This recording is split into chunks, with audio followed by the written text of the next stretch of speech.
started. Good morning, everyone. I hope you're having an absolutely phenomenal day. We're gonna jump right in. Before we get started, so always, of course, I have the TCPA on here, but I actually wanted to talk about something a little bit different this morning to get us started.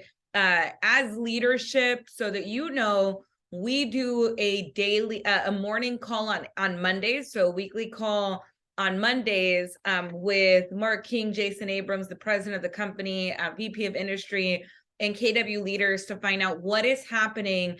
So similar to the way that we do a call every week, we as leaders do a call with KW every week as well to talk about what is happening. With that being said, I do want to touch on the earthquakes that are going on in Turkey.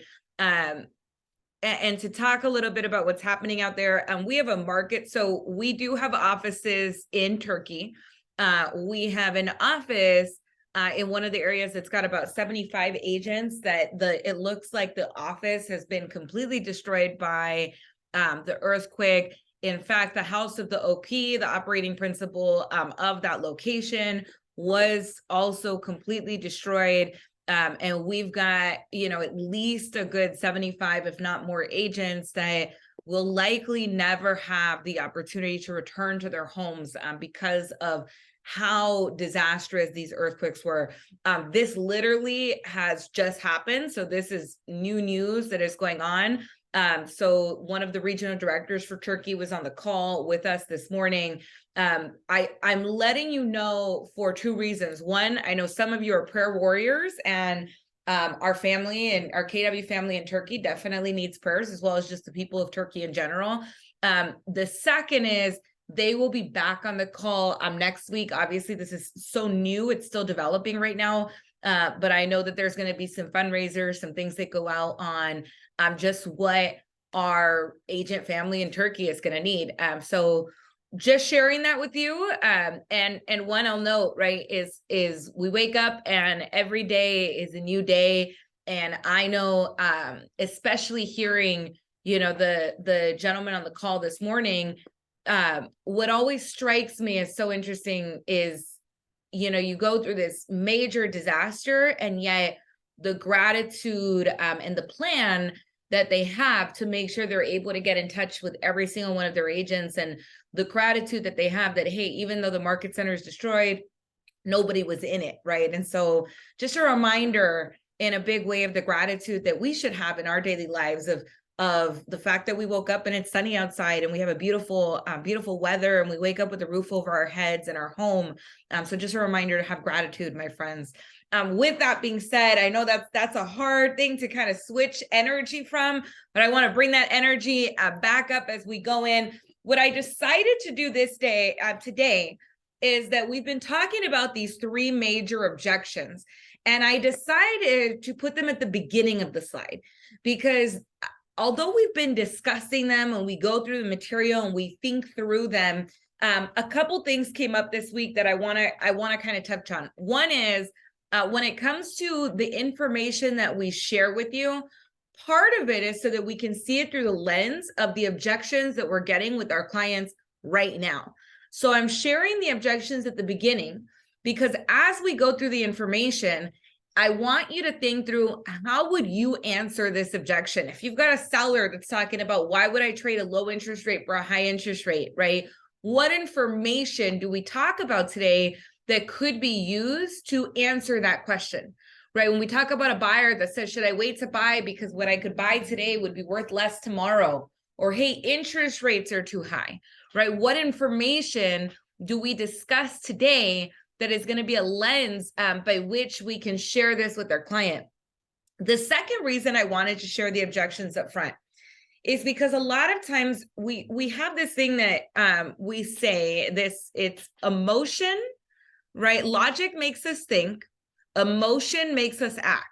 Logic makes us think, emotion makes us act, right? When I took neuro-linguistic programming courses when I was younger, one of the things we went through was the formula by which people make decisions, right? And what happens is there's an event that occurs, right? There's a question or a problem that we have. right? That's the first thing that happens. And then we have data that we collect around this problem or this thing that needs solution that we have. And at some point, an emotion is triggered. And it is the emotion that's the precipice to the decision. So I want you to think through this, right? We need, and I'm going to use the simplest example that I can think of because this is how I learned it. And then I want you to think through how this looks in home or housing, right?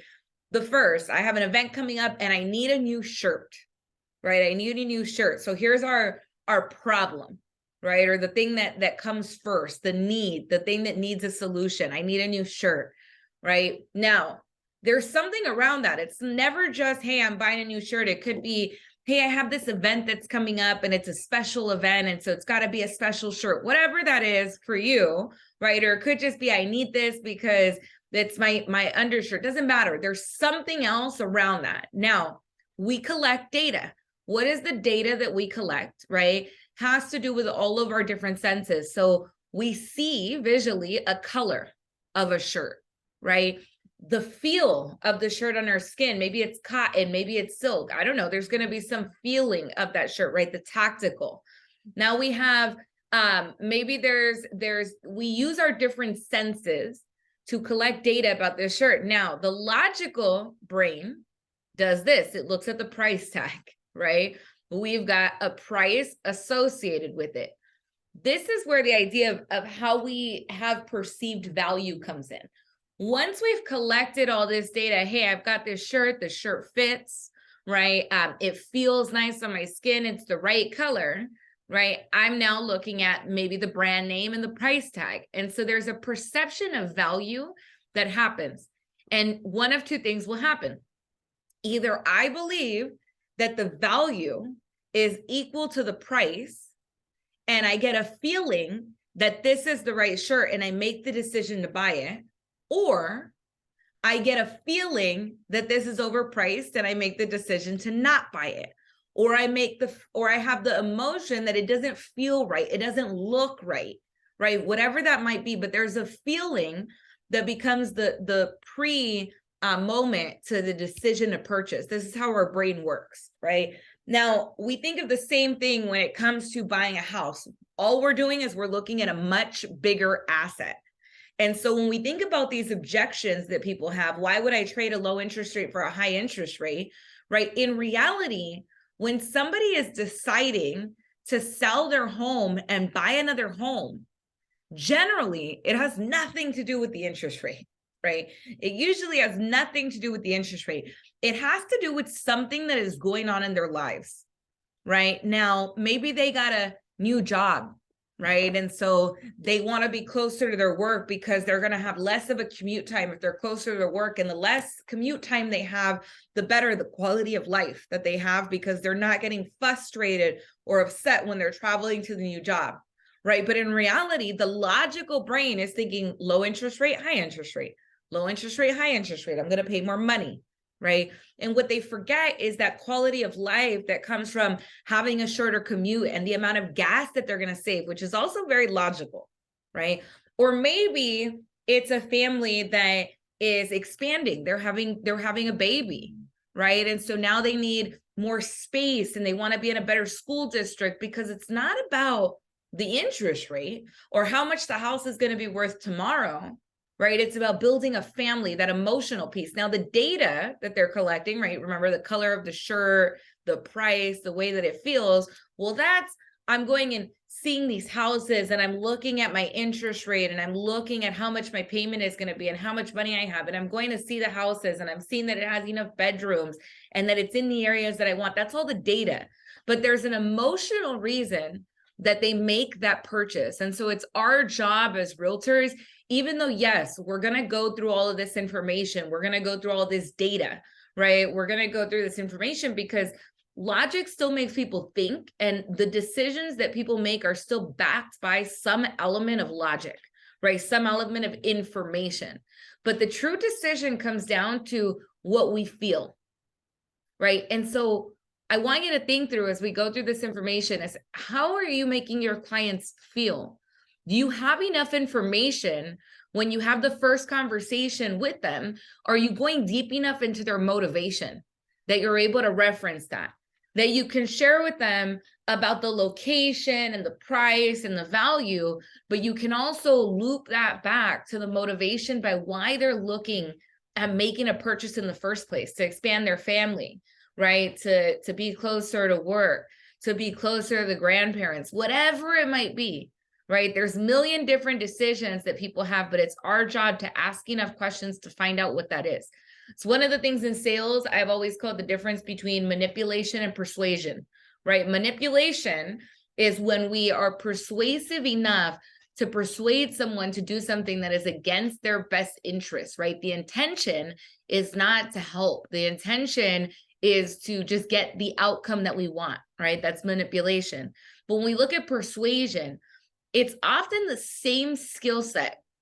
It is often the same skill set.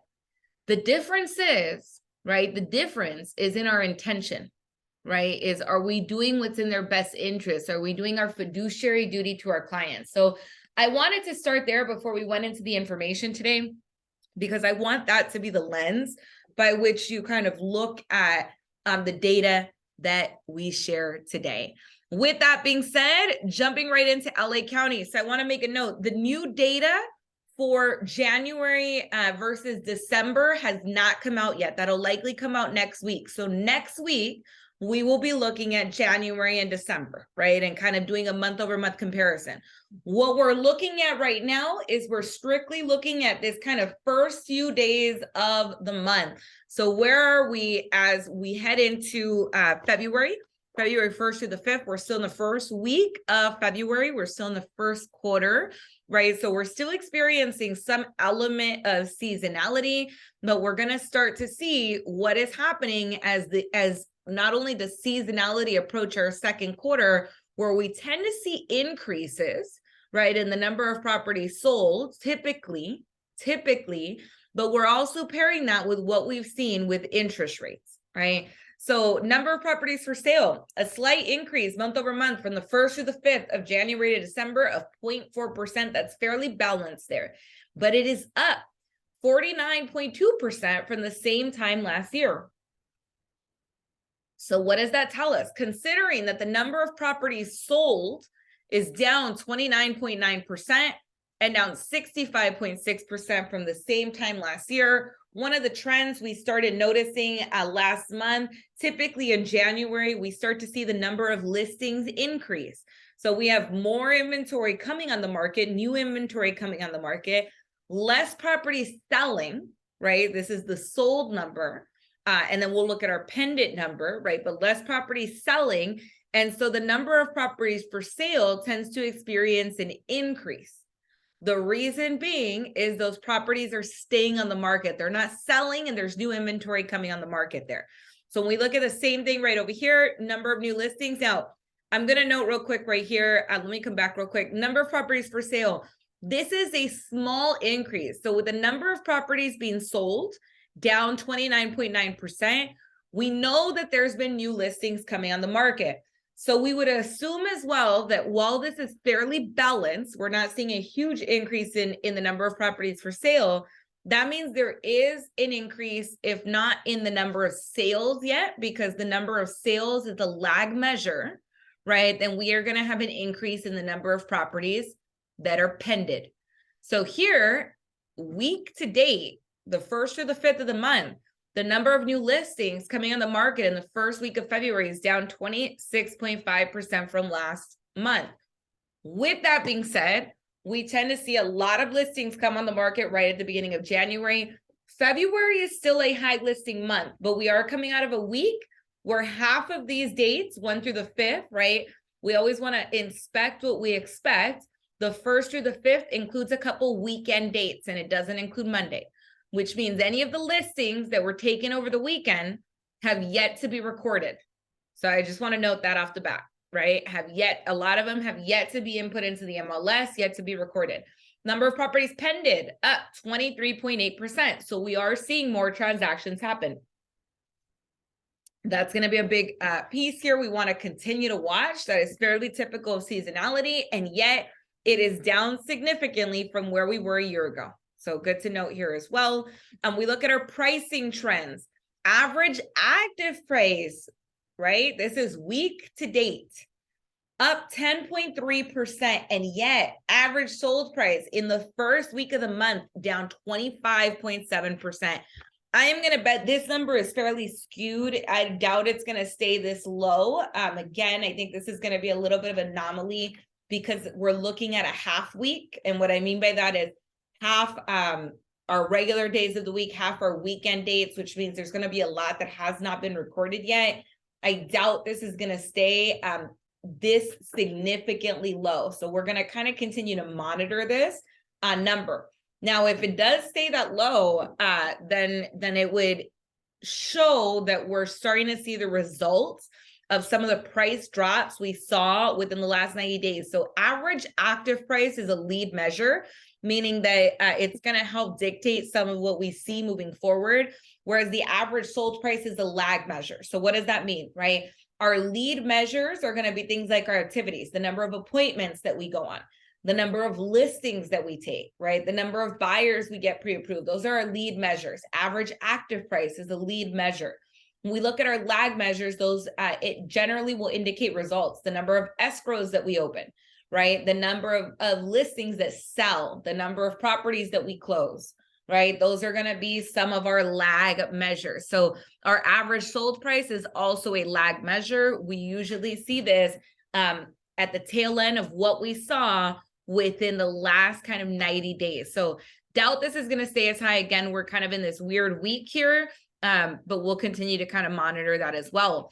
With that being said, absorption rate, month to date. So this is one that I've talked about a lot when we look at our months of inventory. Traditionally, 1 to 5 months of inventory is considered a seller's market. We've been in a seller's market for a good over a decade right now. 5 to 7 months of inventory is considered a balanced market. We tend not to stay in balanced markets very long.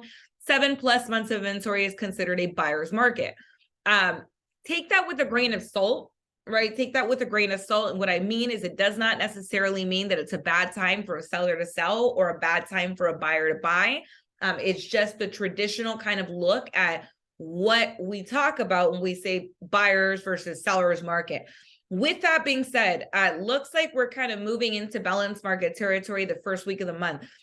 We're really not going to have an accurate look at where we are from the inventory until we get next week's data, where we can really compare where we ended January on. We had started to see increases, but not past that 5% mark. If we did indeed get into the 5.4% mark, it is not, or months of inventory, it's not likely we'll stay there very long. Now, what do I mean by that when I say very long? It could be a couple weeks. It could be a couple months. Whereas when we go into sellers or buyers markets, we've been in a seller's market for upwards of a decade, right? That's a long period of time that we've had less than 5 months of inventory on average, right? So staying in a balanced market tends to happen very, very short period of time. Could be months, and it's still considered a shorter period of time. We'll see where this ends up. This obviously is the 1st through the 5th only. So it's not giving us a very accurate look just yet. We'll see a little bit more of where that's at when we look at January versus December's data next week. All right, our average days on market up 15%, 46 days on market, right? 46 days on market. This is a bit higher than where we generally are. So good to kind of note here as well. And then our sold versus original list price. We started in January at being about 89% of list. We're starting to see that average active price go up. And then that sold versus original list price is up at 94%. We ended December at about 96%. So we've been under 100. This is going to be important to take into consideration when you're negotiating in these areas, that most of the properties are not selling at their original advertised price. I'm not saying list price, I mean advertised price, right? So take that into consideration when you're pricing. That's likely the reason that we're seeing the average active price go up, is that people are taking into consideration, hey, we're going to get negotiated on, so let's increase our average active price. We see a little bit of that going on. If you're on the buyer side, you're likely negotiating in a lot of credits right now. We're seeing a lot of that happening in the market as well. All right, looking at our Orange County trends, number of properties for sale through the 1st through the 5th of the week, down 2.1%. Number of properties sold down 39.4%. So we're likely to see an increase in our pendants here. And number of listings down 16.5%. So again, any listings that were taken over the weekend are probably not construed in this data yet and will not reflect till next week. Same thing with properties pended, up only 0.6%. That's pretty balanced here. We look at our pricing trends, average active price. So similar to what we're seeing in LA County, a big a jump on our average active price, but a big drop in the average sold price. When we look at this, it's skewed 1st through the 5th. So I don't want to take this as a big indicator of where we're going to end up just yet. I don't think there's enough data to really give us a look here at this average sold price or average active price. So the 1st through the 5th, we're kind of in this skewed week where half of it was weekend. So it's not going to give us a very good look at like a full 7-day kind of rolling period here as well. With that being said, we look at our months of inventory, a pretty big jump up to 4.4. So less than what we're seeing in LA County, but still a significant jump of where we were at the beginning of the month, as well as where we ended in December. I'm going to note though, I want to give you guys something that happens here in December. We look at our inventory, right, and our absorption rates. There's a lot of people that when you do your listing agreements, right, generally there's a lot of agents that will put as the last day of their agreement, December 31st, right, December 31st.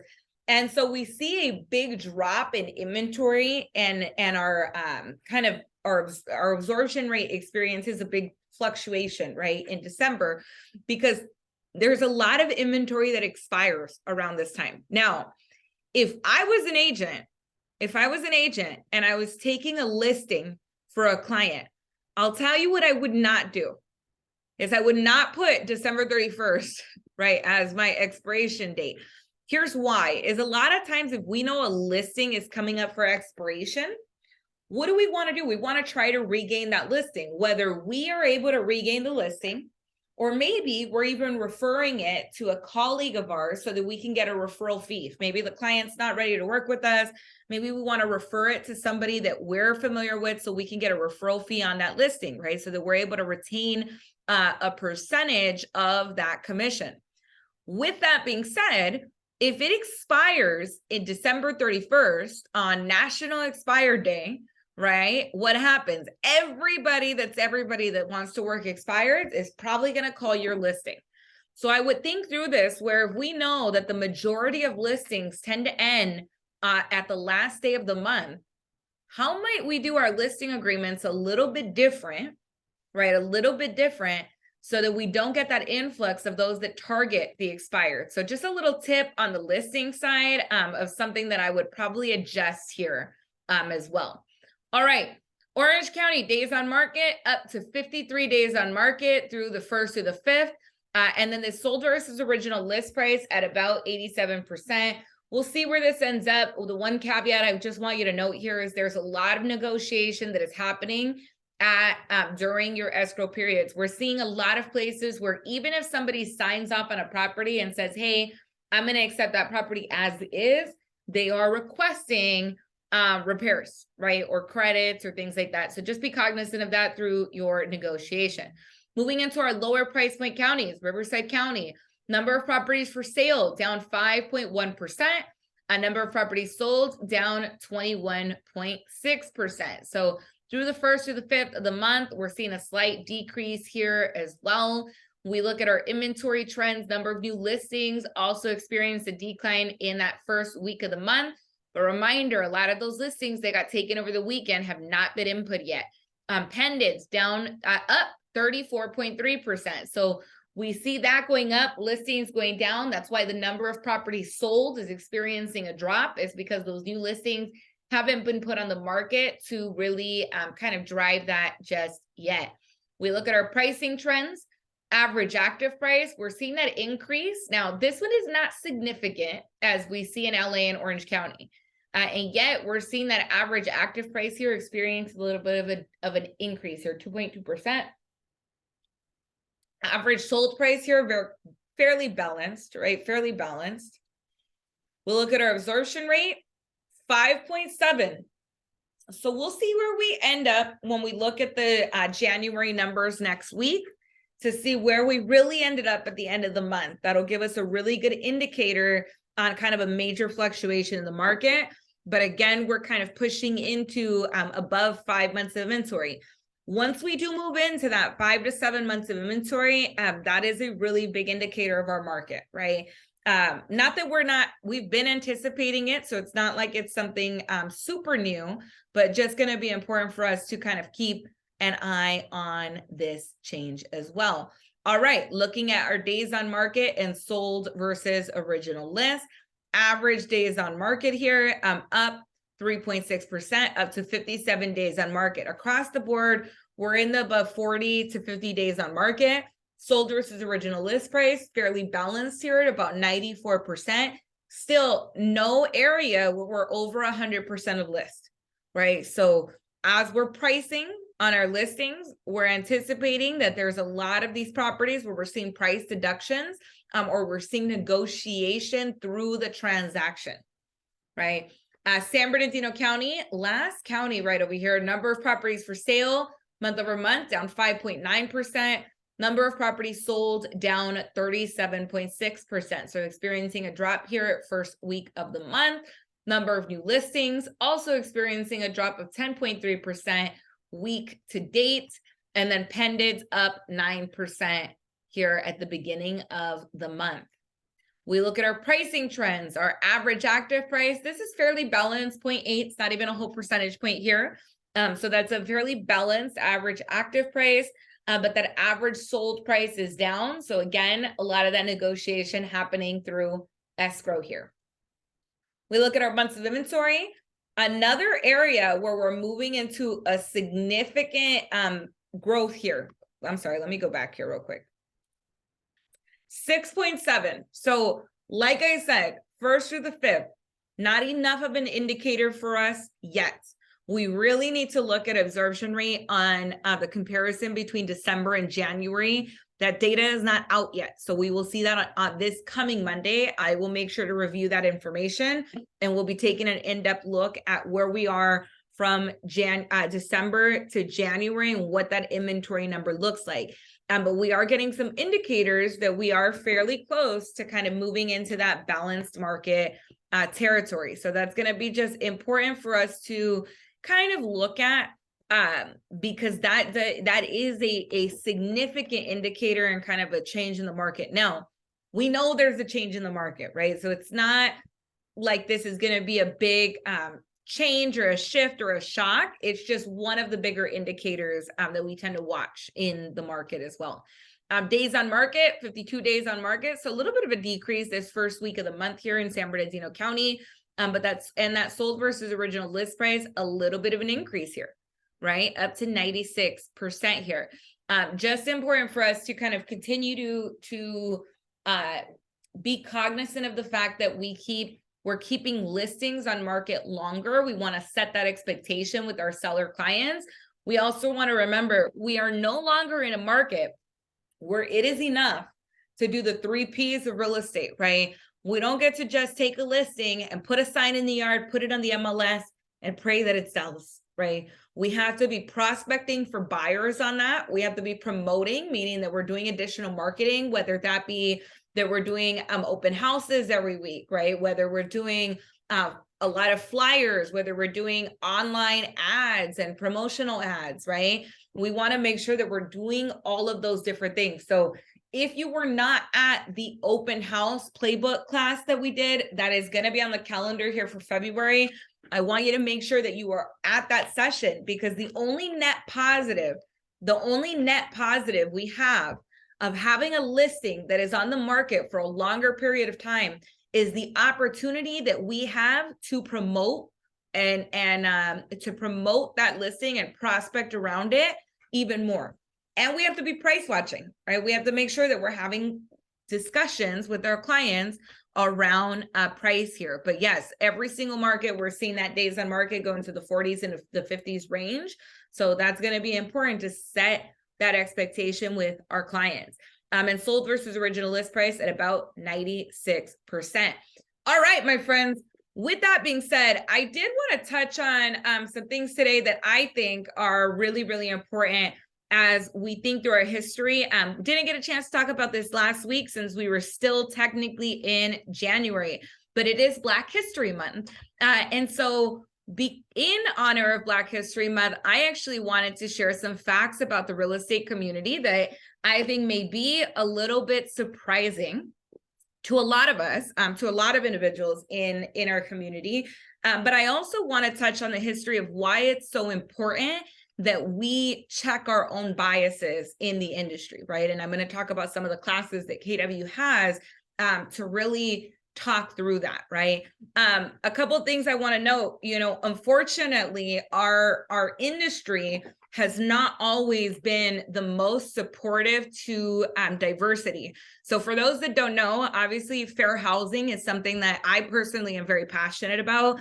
But fair housing is actually something that for a long time, if we think about the Fair Housing Act, which passed in 1968. So I want to know, in 1968, not 58, not 38, right? But in 1968, which for some, like I know, I had family that was around during that time. So in the lifetime of my parents and the lifetime of maybe some of you or some of your parents on the call was when the Fair Housing Act was passed.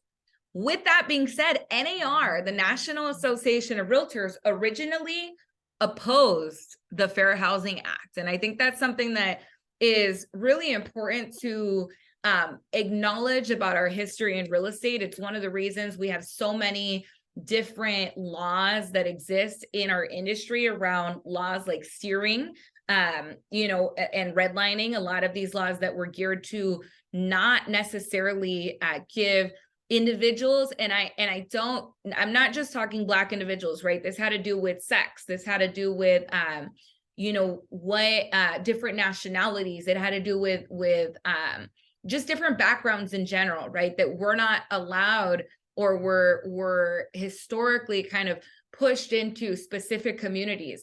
The other thing that I think is something that is interesting for us to acknowledge within our industry as well is that for many years, not only was our industry, the National Association of Realtors, opposed to fair housing, but also did not allow individuals that were essentially not white males from joining the National Association of Realtors. So there was laws for many realtor associations that explicitly stated that Blacks, women, Jews, and other groups were not allowed to join. And it wasn't until 1961 that the National Association of Realtors started rescinding some of those laws. And so I think it's important for us that we acknowledge some of those facts in our industry, and some of the things that are incredibly, incredibly important for us to acknowledge as we work with all of our clients. That one, I am incredibly, it's sad to acknowledge some of our history, I think, but I at the same time, I'm also incredibly happy that we have an opportunity to make change in our industry. And I'm incredibly happy that KW talks about some of these classes that we offer are especially geared to help us understand some of the unconscious bias that we have in our own industry, again, with every community, right? With every community. And so I wanted to talk through some of the upcoming events that are going on within KW. Now, I will know, I've had the chance to meet Julia Lachey, who is our director of diversity and inclusion within KW personally. I actually had a chance to bowl with her, which was a lot of fun, but I will know she is an incredible, incredible individual.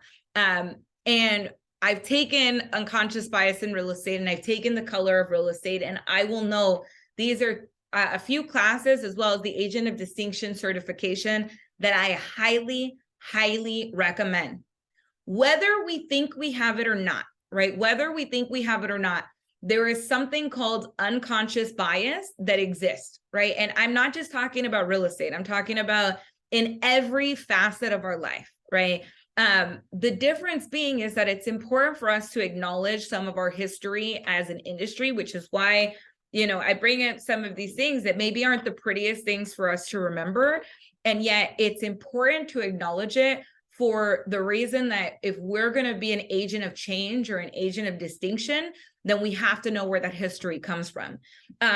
What I always loved about unconscious bias, the class, right, that Julia Lachey talks about, is she gives a really good metaphor. And she says, if I'm wearing glasses that have a yellow lens and someone else is wearing glasses that have a blue lens, and we both look at the color green, right? And someone asks us, well, what is that color? We're both going to say something different, right? We're both going to say something different.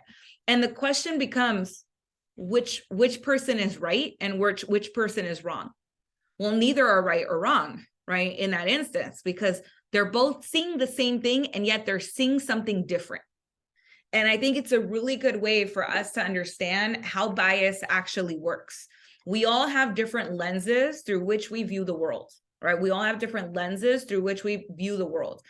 Increasing our level of awareness about things, whether that be our history or how these things translate in our industry, gives us the opportunity. The more self-awareness we have, the more we can actually take off the glasses and put on the other pair, right? And see things through somebody else's eyes, through somebody else's lens, and really work to bring that kind of small distinction to our business. And so I think when we think about unconscious bias, or a lot of times we want to say, oh, well, that's not me. And yet I ask, have you ever had somebody that you talk to on the phone, and in one instance, you ask them for proof of funds, and the second person, you say, oh, well, they sounded, even on the phone, right? They sounded educated. So let me just go to the showing, right? Now, all of a sudden, we're treating two people different. And that's a phone conversation, right? But that is an unconscious bias and how it manifests in our industry and our day-to-day lives. So I'm going to know these classes will be on our calendar. I highly, highly encourage you to take a moment to take unconscious bias in real estate and the color of real estate and the agent of distinction. So this one is already passed. I want to know, but it will happen again, right? The agent of distinction certification courses happen again. And this may actually have meant to be February 30th through 31st. So I'll get that corrected because it comes right after. But with that being said, right, I'm sorry, no, it's not, because of the 28th. It's a short month. I'm sorry, my friends. I'm losing my time on the months right here. But I will get the new dates for Agent of Distinction.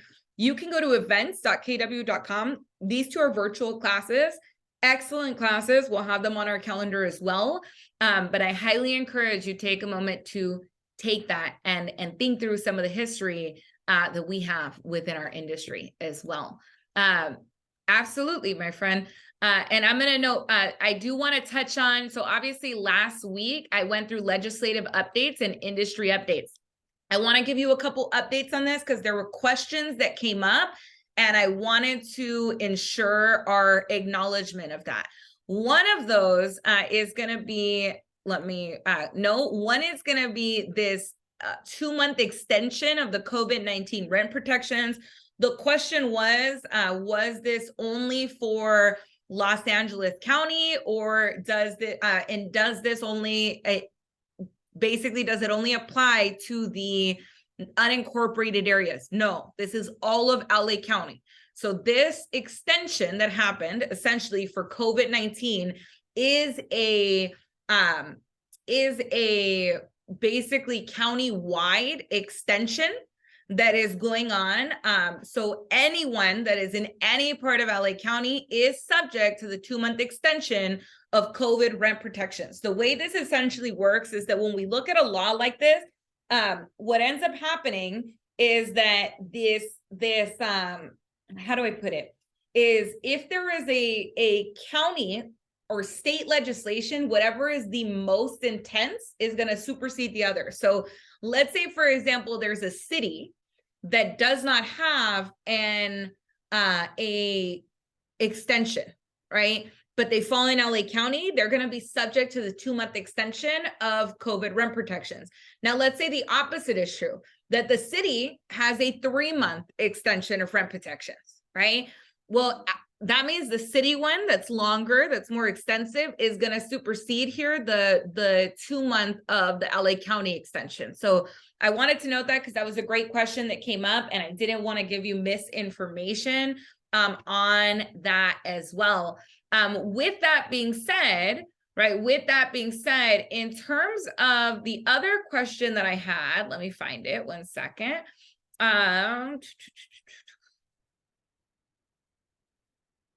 Okay, I had a second question about this and I went and got the information for you. The second one was this measure in Los Angeles, right? So this is a measure in the city of Los Angeles. So this one was a little bit different. Measure ULA, which is the mansion tax, was a ballot measure for city of Los Angeles, right? Now, there are a couple of other cities, right? There are a couple of other cities that have put something similar in place. But the question that I had here was, what did this apply to? Did this apply to anything beyond Los Angeles?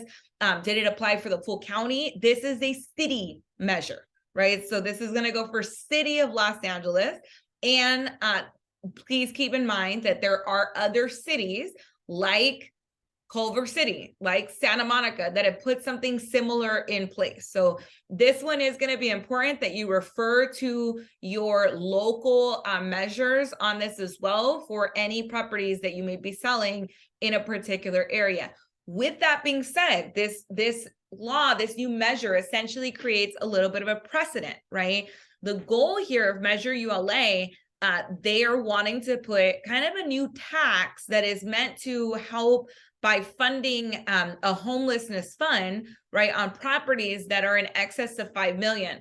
The challenge with this particular law and why there's so much opposition to it is that it's not just that this tax is in place, it's that this tax is in addition to some of the existing taxes that are already implemented in the city and county of LA. So the city, as an example, has a 0.56% transfer tax fee, which includes a 0.11% county documentee transfer tax and a 0.45 city document transfer tax. And so this is on top of that tax, right? That's why there's so much, is because there's a lot of taxes that are already instituted. And so they feel like this tax amount is very high for that. We'll see what happens. I mean, this is going to be in place until it is repealed. But with that being said, I just wanted to clarify the parameters of this particular tax. I went through a lot of these assembly bills before. I'm keeping them up here for you as well. I think these are going to be important to kind of just have in place. One, AB Assembly Bill 2097, which is really geared to essentially prohibit some of the parking requirements around some of the development projects if they are near major transit stops, right? This Assembly bill and Senate bill over here is really just geared to kind of streamline the development process for multifamily. So there's a lot of different kind of assembly bills and things like that that came into place. One that is going to be really important for, I know some of you that are looking at getting your broker's license at some point, right? Assembly Bill 2745 has some new limitations that were enacted for broker applicants. This is just kind of changing up what that 2-year experience requirement is, that it must have been satisfied within a certain period of time prior to the application date. So it's not like I can decide today, hey, I want to apply for my broker's license, and the experience I had was 10 years ago. That's not how it works anymore, right? So just important for us to kind of keep an eye on this. Some of the accessory dwelling unit ones, Assembly Bill 2221, Senate Bill 897, and Assembly Bill 916. These are geared to kind of change up how accessory dwelling units are able to be built. So all of these important for real estate specifically. I just want to make sure that you have them available to you. Like I mentioned before, I've been sharing this slide for you and keeping this up, but we're not going to go too much through that today. I did want to revisit very quickly 72 sold. I have a lot of inquiries about what is happening with 72 sold. We have about 13, I think 14 now agents that have become certified through the 72 sold program. If you are curious, right? If you are curious to learn about what 72 sold actually is, this QR code here, there is a upcoming call. This is happening on Tuesdays. This is Central Time, so make sure you note that, when you're registering it. But what this is going to do is it's going to talk to you all about what 72 sold is, right? And what 72 sold actually is geared for, how it works, how the program works itself. So if you're really curious about learning what 72 sold is, in addition to talking to some of our agents that are already in it, in addition to talking to me about it, I encourage you to attend this call to really get more insight into how it can help you. What we have seen with 72 sold and why it's been considered such a popular course, what we find as beneficial as courses that we do as a company, right, as classes and training, is our goal is twofold. We want to do courses and curriculum that help you make more money, right? That help you make more money.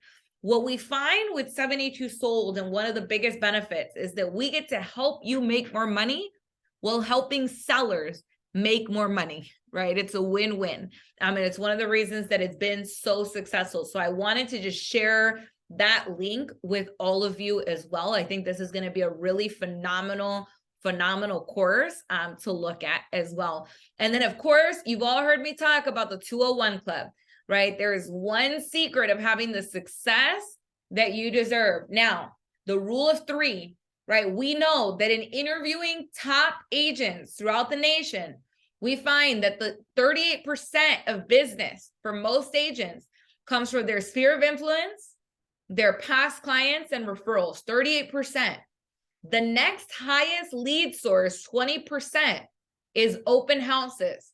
And coming in at 14% is online leads, the rule of three, right? Do you have your business plan surrounding these three items? Are you attending the classes that we are doing around these three things, right? Incredibly, incredibly important. This is why we've been doing things like the open house playbook. This is why we offer classes around leads. Now, I'm going to note, I had a phenomenal meeting with what I consider my board of directors, or ALC, on Friday, with some of the commitments that they have to you as agents. And that's one of the things I love about our Agent Leadership Council, is that we're built by agents for agents, but some of the commitments that they have to you as agents, and some of the things that they want to put on place. We're going to be having a really cool mastermind that's coming up with some of our ALC members. We have some really cool plans around technology, specifically around what we're talking about here with the rule of three and the 201 people in command, where we see that break point for agents that are making 6 digits in this business on what it actually looks like in command, right? This is the game changer. So we're really going to be pouring in around this.